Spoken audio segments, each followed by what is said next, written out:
Donc bienvenue à notre conférence Comment Maisons du Monde utilise la data pour répondre à ses engagements RSE. Donc là, on va avoir quelques petits soucis et on va devoir demander à chaque fois de passer les slides puisqu'on n'a pas la main sur les slides. Donc voilà, juste pour que vous soyez au courant, on essaye de s'adapter comme on peut. Donc on peut passer à 2 slides d'ailleurs. Donc on va commencer cette présentation par se présenter et là on va être vraiment très rapide parce qu'on est en retard. Donc si vous voulez en savoir plus derrière sur qui on a un stand un peu plus loin, vous pourrez venir en savoir un petit peu plus. On peut passer. Donc du coup moi je suis Chloé Gouillet, je suis manager data chez Avisia et je suis aujourd'hui avec Anne-Charlotte Butreau qui est responsable transformation RSE chez Maisons du Monde. Et on a travaillé ensemble sur le sujet qu'on va vous présenter aujourd'hui, qui est la mise en place d'un dashboard pour piloter l'empreinte carbone de Maisons du Monde. Super. Donc en quelques mots, Avisia, qui on est, pour ceux qui ne nous connaissent pas, on est un cabinet de conseil spécialisé dans la data, le digital et la technologie. Donc on existe depuis 2007, historiquement à Paris, et on a aujourd'hui des agences à Nantes, Lyon, Bordeaux et Lille. Aujourd'hui, on intervient sur beaucoup de projets, tous liés à la data, dans l'aide de prise de décision. Donc, on couvre un peu tous les métiers de la data, que ce soit data analyst, data scientist, product owner, etc. Et aujourd'hui, chez Avisia, on est un peu plus de 250 consultants. Je passe très rapidement, donc là, vous pouvez avancer 2 trucs, voilà. Très rapidement sur Avisia et la transformation durable. Donc, depuis 2019, on agit sur des sujets RSE. Tout d'abord, en interne, on a créé un comité RSE pour sensibiliser et accompagner nos collaborateurs sur les sujets liés à la RSE. Donc ça passe par le maîtrise et la réduction de notre empreinte carbone, l'accompagnement de nos collaborateurs à la formation, data certes, mais pas que. On les sensibilise aussi au Green IT, on fait des fresques d'e-climat, etc. Et diffuser une culture de l'engagement. Donc là, c'est vraiment des initiatives qui sont faites par nos collaborateurs. Et derrière, on a Avisia Impact. Donc là, on se tourne vers l'extérieur. C'est vraiment accompagner nos clients dans leurs initiatives durables. Donc, il y a 2 prismes sur ce sujet-là. Le premier, ça va être de soutenir les entreprises à mission et les associations. Donc, par exemple, on a travaillé avec les Restos du Cœur à la mise en place d'un chatbot. Et la deuxième, c'est là où on est aujourd'hui, finalement, c'est accompagner les entreprises plus traditionnelles. Donc, typiquement, l'exemple du projet qu'on a mené avec Maisons du Monde rentre dans cette partie-là. Bonjour à tous, donc ravie d'être ici et de pouvoir témoigner sur ce beau projet avec Chloé.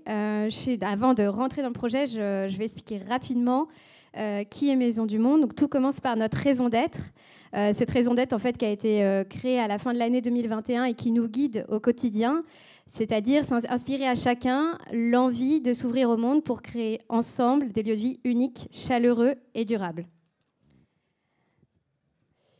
Donc, Maisons du Monde, c'est également une grande boîte européenne avec plus de 1,2 milliard d'euros en 2022. On a plus de 350 magasins dans 9 pays. Et chose étonnante, on pense en France que Maisons du Monde n'est qu'en France, mais on a près de la moitié de nos ventes qui sont à l'international. On est également e-retailer avec 360 millions de chiffres d'affaires online en 2022. Une plateforme qui opère sur 10 pays. Mais Maisons du Monde, c'est aussi nos clients, avec plus de 8 millions de fans sur les réseaux sociaux, 7 millions de clients actifs, deuxième enseigne préférée des Français selon une étude d'EY et Parthénon. Et enfin, Maisons du Monde, ça marche aussi grâce aux personnes qui l'opèrent au quotidien, avec plus de 8 000 collaborateurs. Et on est fiers de dire qu'on a également, parmi ces 8 000 collaborateurs, 2 tiers de femmes. Maisons du Monde, c'est également une marque qui est à la fois inspirante, où on veut offrir une gamme de meubles et d'objets de décoration à des prix accessibles, qui se déclinent en différents styles. Mais c'est également une marque qu'on veut responsable et engagée, et je pense qu'on peut passer à la prochaine slide, je fais un peu vite. Engagée du fait du lancement du mouvement Good is Beautiful en 2022. Donc il faut savoir que notre direction RSE a été créée en 2010. Donc ça s'inscrit dans la continuité de notre mouvement de marque. Ah oui, si on peut passer à la prochaine slide, pardon. Ouais, super. Donc à travers on a donc 5 engagements. Le premier est l'engagement numéro 1, qui est de proposer une offre tendance et responsable avec l'objectif d'avoir 40% d'offres Good is Beautiful d'ici à 2025. Donc ça peut être plus de fabrication en Europe, plus de matières responsables, plus d'artisanat local et de savoir-faire. Le deuxième engagement qui est autour de la solidarité, et là on agit de deux manières, à la fois avec des associations de terrain pour préserver l'environnement avec notre fondation, mais également d'aider ceux qui en ont besoin en étant en partenariat avec des associations pour créer ce qu'on appelle des lieux de vie et apporter du confort et du réconfort aux personnes en situation de vulnérabilité. Troisième engagement est plutôt interne, sur le fait de favoriser l'égalité des chances, où on a 3 combats, 3 axes prioritaires qui sont la jeunesse, le handicap et les femmes. Quatrième engagement qui est sur le fait de proposer un cycle de vie circulaire, social et solidaire. Je ne vais pas vous spoiler, mais vous en saurez bientôt plus en magasin et sur le web l'année prochaine. Et enfin, le dernier engagement qui nous concerne aujourd'hui, qui est de transformer nos métiers pour réduire notre empreinte environnementale. On a des engagements forts sur ces sujets-là, de réduction d'émissions de CO2. Et pour cela, on a besoin d'un pilotage qui soit fiable. Donc on en arrive justement au cœur du sujet. Si on peut passer à la suivante. Super. Donc l'outil de pilotage, l'objectif de base, c'était de créer un outil qui soit unique et fiable et qui permet de piloter nos émissions de CO2 de manière beaucoup plus, avec une manière plus fréquente et à la fois qui soit validée par un auditeur externe. Pour cela, en fait, il faut savoir que avant le début de ce projet, ah oui, si on peut c'est les animations. Voilà, passer toutes les animations, comme ça on fera tout d'un coup. En fait, avant cela, il faut savoir qu'on le pilotait déjà en interne, mais c'était très manuel, avec des fichiers Excel très fastidieux. Donc, on a un risque forcément d'erreur humaine. Et c'était tellement long et manuel qu'on le faisait une fois par an. Donc, c'est un peu difficile de piloter ces émissions de CO2 une fois par an. C'est mieux que rien. Mais l'idée était, avec cet outil, d'avoir à la fois plus de fiabilité, parce qu'on va directement se rattacher, et je ne vais pas trop spoiler non plus, je vais te laisser raconter tout ça, mais se rattacher aux différents systèmes qui nous permettent de le calculer automatiquement. On a beaucoup moins de manuels, voire quasi plus. Et surtout, on a une fréquence bien plus importante, c'est-à-dire qu'on le regarde maintenant à la maille mensuelle, et donc on peut vraiment présenter, c'était vraiment le but, l'extra-financier et le financier au même niveau, qui nous permet vraiment de prendre des décisions qui soient clés et qui mettent vraiment les émissions de CO2 en face du chiffre d'affaires, en face vraiment de tous nos chiffres financiers. Et du coup, pour mener à bien ce projet, on s'est organisé avec une équipe pluridisciplinaire, donc plusieurs profils. Tout d'abord, on a le profil chef de projet data, donc c'est moi qui faisais ce rôle-là dans le cadre de ce projet-là. L'idée, c'était vraiment de recueillir tous les besoins du métier, donc Anne-Charlotte et Clémentine qui a travaillé avec elle, gérer le planning, gérer les livrables. Derrière, on avait un data ingénieur qui est dans la salle aujourd'hui. Lui, son objectif, c'était vraiment de créer les flux qui permettent de collecter et transformer la donnée. Ensuite, on avait un expert DataVis qui est là aussi aujourd'hui. Lui, son objectif, c'était vraiment de charger la donnée dans notre outil de DataVis et de réaliser les visualisations à destination derrière du métier. On avait 2 personnes côté métier, donc chef de projet RSE en la personne d'Anne-Charlotte et une chargée de mission RSE. Donc elles, leur but, c'était vraiment de définir leurs besoins, nous expliquer ce qu'elles voulaient, nous expliquer comment elles fonctionnaient avant de passer sur un outil de DataVis automatisé, et les règles de calcul qui permettent de calculer les émissions de CO2 qu'elle mettait en place par le passé. Et le dernier acteur, c'est un auditeur expert. Donc, il faut savoir qu'à la fin de ce projet, on était audité par un expert qui s'assurait que les méthodes de calcul qu'on avait utilisées étaient les bonnes et que tout était bien retranscrit dans l'outil de DataVis qu'on a mis en place. Au niveau de la méthodologie, donc en fait, un bilan carbone va avoir pour point commun de catégoriser les émissions en 3 scopes. On a donc le scope 1, ce qu'on appelle les émissions directes. Donc pour donner un exemple concret, ça va être, imaginons, nous avons une flotte de camions, ça va être le carburant utilisé pour utiliser cette flotte de camions. On a le scope 2, qui sont les émissions indirectes, mais là liées à l'achat ou à la production d'énergie. Donc ça va être l'électricité qui va aider à alimenter nos magasins, par exemple, qu'on va acheter. Et le scope 3, qui sont toutes les autres émissions indirectes, et là c'est quand même la majeure partie de nos émissions, surtout dans un groupe dans le retail, qui va principalement concerner la fabrication de nos produits, qui va concerner par exemple les déplacements de nos clients, comment est-ce qu'ils s'y déplacent pour venir en magasin, mais également le transport en amont, en aval. Voilà, on a toute une série de postes d'émissions qu'on vient calculer, et on voit en bas de la slide justement tous ces postes d'émission qui ont été découpés à travers des feuilles ClickSense et qui nous permettaient d'aller un peu plus dans le détail. Alors, en termes de démarche, on a effectué finalement une démarche assez classique, mais pour chaque poste d'émission. Donc, on a vu juste avant qu'on avait 11 postes d'émission. On voyait sur le petit screenshot qu'on a émis. Donc, 11 postes d'émission avec une même démarche de travail. À côté de ça, on était inclus dans un mode agile, puisque l'équipe data chez Maisons du Monde fonctionne en agilité. Donc, on avait des sprints, que ce soit des sprints data ingé, des sprints data vis. Donc, il fallait inclure ce projet dans les sprints agiles qu'on avait en place côté data. On peut passer toutes les animations, ce sera plus simple, je pense. En termes de démarche, du coup, pour chaque poste d'émission, on a fonctionné de la même manière. Il y avait tout d'abord une phase de cadrage. Donc la phase de cadrage qui est évidemment importante. Là, c'était plutôt moi, côté chef de projet, avec les métiers. On a mené des ateliers de travail. Mon objectif à moi, c'était aussi de bien comprendre comment fonctionnait le calcul des émissions de CO2, parce que je n'étais pas forcément familière non plus avec tout ce vocabulaire en amont.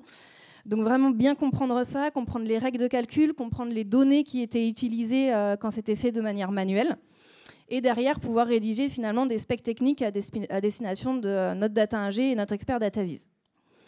La deuxième étape, c'est la collecte et la transformation des données. Donc là, c'est le data ingénieur qui intervient sur cette partie-là. C'est vraiment mettre en place le flux qui permet de collecter la donnée qu'on n'aurait pas encore dans le data lake et transformer la donnée pour la mettre à disposition dans le socle data pour l'expert data vis.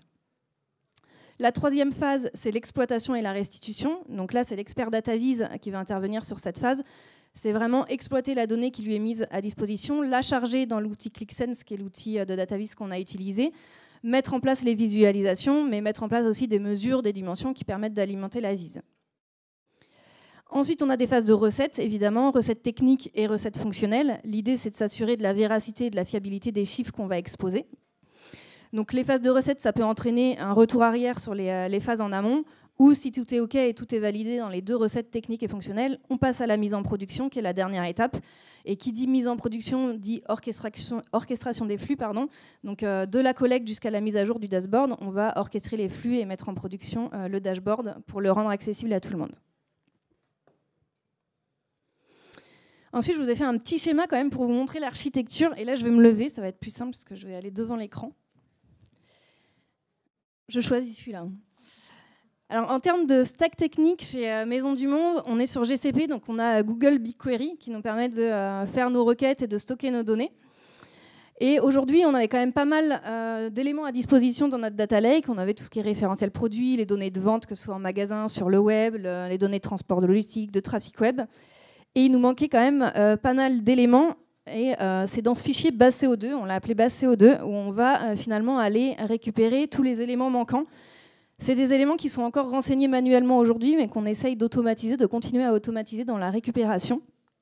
Et finalement, dans ce fichier base CO2, on va avoir par exemple des données de notre fournisseur d'électricité. Aujourd'hui, c'est encore du manuel, on n'arrive pas à le récupérer en automatique. On va avoir les données de l'ADEME, évidemment, pour récupérer les facteurs d'émission. Des données de l'INSEE ou des données internes, telles que des données RH ou achats généraux qu'on n'a pas encore automatisées aujourd'hui. Donc finalement, notre fichier base CO2, je vais faire un petit focus juste après, mais il est quand même central. Il va être intégré dans Google BigQuery et il est travaillé de sorte que finalement, si on a des éléments dedans par magasin, on ne va pas mettre un libellé de magasin, mais on va mettre un code pour permettre des jointures avec des éléments qu'on a déjà dans notre data lake. Et derrière, on va alimenter le dashboard ClickSense de par BigQuery et l'orchestrateur de flux qui est Airflow chez Maisons du Monde. Hop, on peut passer à la slide suivante et je vais me rasseoir. Je fais un petit focus comme promis sur le fichier base CO2. Je ne sais pas combien de temps il nous reste. 5 minutes, ok. On va être rapide. De toute façon, on arrive sur la fin. Donc le fichier base CO2, je vous disais, c'est quand même un fichier qui est central parce qu'on récupère pas mal d'informations. Ce que vous voyez à l'écran, là, finalement, c'est l'onglet récap qu'on a dans ce fichier base CO2. Donc on voit, c'est le listing de tous les onglets qu'on peut y trouver. Et on s'est organisé avec un code couleur, finalement, pour nos onglets, où on a un code couleur par poste d'émission. Et derrière, on a 2-3 onglets pour un poste d'émission donné. Si je prends le poste d'émission, donc la couleur grise, déplacement client, on voit qu'on a 3 onglets. Et dedans, on a rajouté l'information de la fréquence de mise à jour. Donc on voit que sur déplacement client, la fréquence de mise à jour, elle est annuelle. Donc ça reste du manuel, mais finalement, on est sur de l'annuel ou du trimestriel, au pire des cas. Et on a aussi, dans ce tableau que je n'ai pas mis à l'écran, on a le responsable côté métier qui est chargé de mettre à jour ces données. Donc, il est garant de la donnée qui est disponible dans le fichier. Donc, tous ces onglets, finalement, ils vont être récupérés, comme j'ai montré sur le schéma, en amont dans Google BigQuery. Il va être jointuré avec des éléments de notre data lake. On va calculer les émissions de CO2 pour chacun de nos postes et le mettre dans ClickSense. Et si je prends l'exemple là que j'ai mis à l'écran du poste d'émission déplacement domicile-travail, finalement, les étapes, ça va être lesquelles? La première, ça va être de récupérer les informations du nombre de jours de présence sur site des collaborateurs de Maisons du Monde. Donc ça, on va avoir... on est toujours sur la slide d'avant. On va avoir des temps de présence qui vont être différents selon si on est... On peut juste aller en arrière d'une slide? Ouais. Bon, c'est pas très grave, hein, sinon je le dis à l'oral. Le nombre de jours de présence sur site, il va être différent selon si on est en site administratif parce qu'il y a du télétravail ou si on travaille en magasin parce qu'on travaille 5 jours sur 5. Donc on va récupérer ces infos-là qu'on a dans le fichier base CO2 pour le coup. On va récupérer le volume de collaborateurs, évidemment, pour pouvoir calculer l'empreinte carbone de leur déplacement. On va récupérer le taux de véhicule personnel, donc c'est la part de collaborateurs qui viennent avec leur propre véhicule au travail versus ceux qui viennent en transport en commun. On récupère la distance moyenne d'un collaborateur de son domicile à son travail. Et enfin, on récupère le facteur d'émission sur le site de l'ADEME qui nous permet d'avoir l'empreinte carbone par kilomètre d'un véhicule. Et derrière, on va aller calculer l'empreinte carbone des déplacements domicile-travail des collaborateurs qui est tout simplement la multiplication de tous ces éléments-là. Et donc là, on peut passer. J'ai mis un petit screenshot pour vous montrer... Non, juste avant, du coup. Voilà, le petit screenshot pour montrer à quoi ça ressemble dans l'outil de DataVis. Là, on est sur le poste d'émission déplacement domicile-travail dont je viens de parler. Donc, on voit qu'on peut avoir quelques filtres sur la gauche. Je ne sais pas si vous voyez bien d'où vous êtes, mais on peut aller filtrer par année pour voir. On a 2023, 2022, 2021. On remonte jusque-là. On peut voir notre empreinte carbone sur ce poste-là. On va avoir la possibilité de filtrer sur un mois donné, de filtrer sur un site. On peut aller regarder soit l'usine de production, soit le site administratif de Paris, le site administratif de Vertou, là, à côté de Nantes, les magasins. Et on peut filtrer par type de transport, donc savoir la voiture versus le transport en commun des collaborateurs, avoir l'empreinte carbone de ces deux modes de transport-là. Hop. Et on peut passer à la toute dernière. Voilà. Donc en conclusion, pour nous, en tout cas chez Maisons du Monde, non seulement on a gagné en fiabilité, on a gagné en gain de temps aussi, parce qu'on n'est plus sur des gros fichiers Excel où on remplit manuellement, mais aussi en termes de fréquence, qui nous permet vraiment, encore une fois, j'insiste là-dessus, mais c'est vraiment la clé de piloter l'extra-financier et le financier au même niveau chez Maisons du Monde. Donc pour nous, c'était vraiment clé d'avoir ce projet et de toujours avancer, de mettre la planète et la rentabilité au même niveau, en tout cas dans les prises de décision stratégiques.